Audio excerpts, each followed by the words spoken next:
자, 그러면은 아까 제가 말씀드린 그런 큰 이 포괄적 성교육을 주장하는 세력들의 가지고 있는 사상이라든지 그런 그것만이 아니라는 거죠. 그걸 다시 한번 또 입증하는 게 이겁니다. 촛불 집회가 있었잖아요. 촛불 집회 다 아는 뭐 촛불 집회잖아요. 그런데 11월 19일 4시 30분 세종문화회관 앞 노동당 트럭으로 와주세요 해가지고 포스터를 당당하게 이렇게 전국에 뿌리면서 본인들의 정체성, 연대 세력을 보여주고 있습니다. 노동당이 중심을 차지하고 있고 노동당이 마련한 장소였습니다. 노동당 트럭으로 다 모이게 돼 있어요. 그런데 옆에 보시는 것처럼 우리가 이름을 한 번쯤 들어봤을 만한 남성 혐오 주장을 담은 페미니즘 단체가 일단 모여 있습니다. 그리고 이 무지개 깃발은 동성애 단체입니다. 성소수자 단체. 그러니까 과격 남성 혐오 페미니즘 단체와 노동당 세력, 정치 세력이죠. 그리고 동성애 단체가 보니까 세트로 묶여 있어. 그리고 이쪽에 오른쪽 하단에 여러분이 처음 봤을 만한 깃발이 또 있습니다. 이게 안티파라는 단체입니다. 안티파가 뭐냐? 안티파시스트라는 주장을 담은 단체인데 파시스트가 여러분 아시는 것처럼 이탈리아에 옛날에 좀 안 좋은 일 했던 그런 전체주의 단체를 파시스트라고 그러잖아요. 안티파는 파시스트 단체와 맞서는 자율 무장 세력이다라고 스스로 주장하고 있는데 그 사람들이 깃발을 보니까 안티 호모포 액션이라고 그래가지고 안티 호모포브는 호모포비아는 저처럼 동성애의 해악 때문에 동성애에 대한 반대 의견을 가진 사람을 호모포비아라고 그분들은 부르고 있어요. 뭐 포괄적 성교육하는 사람들이 저 같은 사람한테 이제 혐오 세력이라고 부릅니다. 왜냐하면 제가 동성애의 해악 때문에 동성애를 반대하니까 저보고 뭐 혐오 세력이다 뭐 이렇게 주장을 하고 있어요. 그러니까 제가 호모포비아라고 그분들은 주장을 합니다. 안티니까 거기에 대해 저항한다 그런 거죠. 저처럼 동성애 반대 의견을 가진 시민들을 저항하는 액션이다. 그게 안티파다. 이렇게 본인들 포스터에 표현하고 있습니다. 그러면 이 사람들이 어떻게 활동을 하고 있느냐. 강목에 대못을 박아가지고 군사훈련을 하고 있습니다. 저는 오늘 여기 울산에 올 때도 혼자 가방 메고 기차 타고 왔지. 내가 보디가드가 있어. 운전기사가 있어. 저처럼 신념과 의학적인 사실 때문에 말할 수밖에 없는 사람들을 이 사람들은 단체 무장을 해서 다 무력으로 살해하겠다, 진압하겠다 그런 입장을 보이시는데 제 눈에 볼 때는 이 사람들이 파시스트로 보여요. 누가 파시스트인데 누가 파시스트야. 제 얼굴 보세요. 이게 파시스트 얼굴로 보여? 아니잖아. 자, 그래서 김지학 소장 울산교육청 강의가 먼저 김지학 소장은 인천 퀴어축제 공동위원장입니다. 퀴어축제가 동성애 축제입니다. 김지학 소장 자체가 동성애 단체 핵심 멤버예요. 핵심 멤버예요. 핵심 멤버라고 참다. 그리고 동성애와 에이즈는 연관성이 없다라고 강의 내내 주장을 하고 있습니다.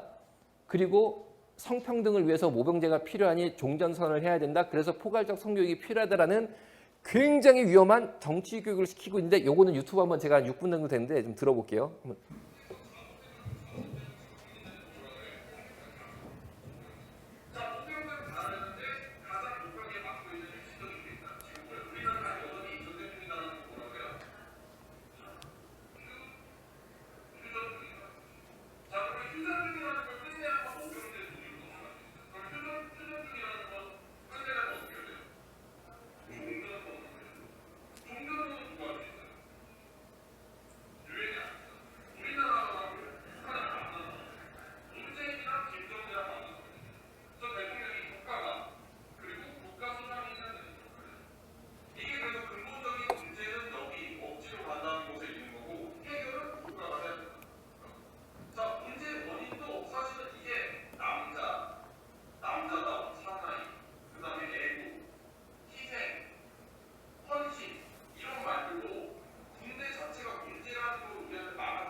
여기까지입니다. 자, 여기까지입니다. 자, 제가 정리했던 이런 거예요.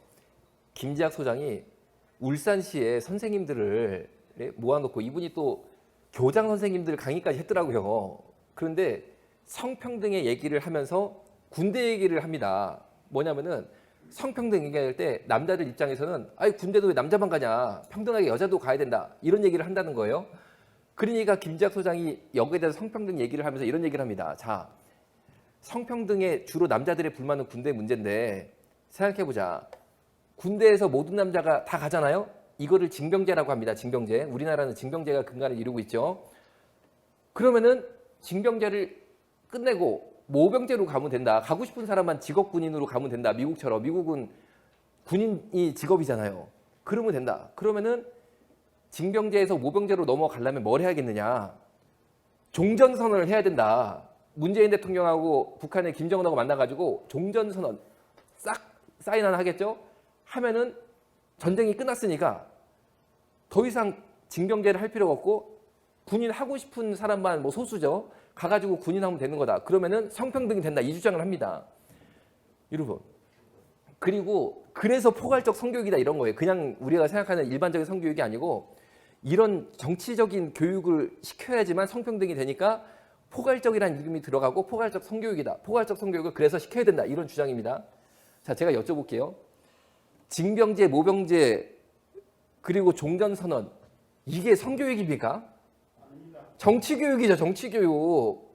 여러분, 성교육이 의무 필수로 학생들한테 시켜야 되니까 그 점을 이용해서 애들을 정치괴물로 만들려고 정치교육을 시켰다는 거예요. 그리고 여러분, 종전선언을 했다고 쳐볼게요. 종전선언을 한다고 북한이 대한민국한테 전쟁할 의지까지 없어집니까? 당연히 아니죠. 당연히 아니죠. 종전선언 했다고 그 다음에 이 사람의 김지학 소장이 말하는 게 그 다음에 종전선언 했으니까 전쟁은 끝났으니까 모병제 하자, 징병제 해체하자 이거잖아요. 여러분, 우리가 징병제 왜 합니까? 북한이 언제 도발할지 모르니까 징병제를 유지해야지만 전쟁 억지력이 생기고 전쟁을 대비할 수 있으니까 징병제를 하는 건데 종전선언 했다고 갑자기 모병제 하면은 북한이 제가 볼 때는 그날로 쳐들어올 것 같은데 그날로? 6.25도 그래서 났는데요. 6.25도? 아니 여러분 이거를 성교육이라고 하면은 누가 제일 좋아할까요? 다음 장 보여줄게요. 다음 장. 누가 제일 좋아할까요? 다음 슬라이드. 이분이 제일 좋아합니다. 이분이. 아니 왜 이 안에 들어가려고 그래 자꾸 이 안에. 정말 이 안에 들어가고 싶으면 당당히 북한으로 가서 하시든지. 뭔 모병제, 성교육이랑 모병제랑 뭔 상관이 있어. 그리고 여러분 우리가 종전선언 할 수 있어요? 북한이 지금 무장 해제했어? 아니 도대체 오키 교육감 뭐 하겠다는 거야? 그리고 이승복 동상이 뭐가 잘못인데 뭐 그걸 왜 철거를 해? 아 여러분 지금요 이상하게 됐다니까요. 그러니까 우리가 외쳐야 된다고 저는 분명히 생각합니다. 분명히 생각합니다.